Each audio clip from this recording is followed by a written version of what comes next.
NMS scholarship परीक्षेचा निकाल नुकताच जाहीर करण्यात आला आहे। सदर परीक्षेत कुमारी अविष्का महेश घरत हिने ठाणे जिल्ह्यात पहिला क्रमांक पटकावला आहे।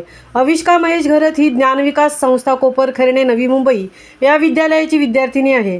यापूर्वी तिने प्राथमिक शिष्यवृत्ती परीक्षेत 87.33% गुण मिळवून नवी मुंबई विभागात प्रथम क्रमांक पटकावला होता।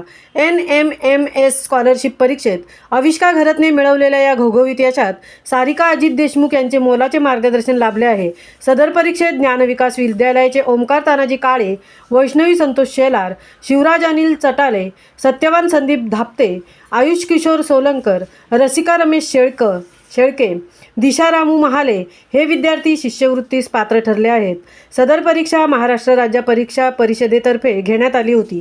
या परीक्षेत पात्र झालेल्या विद्यार्थ्यांना 5 वर्षासाठी तब्बल 60,000 रुपयांची शिष्यवृत्ती मिळणार आहे।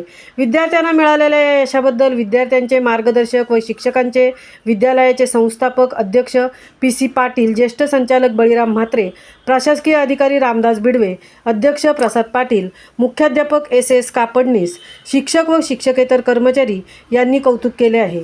महामुंबईसह मिलिंद खारपाटील, पनवेल।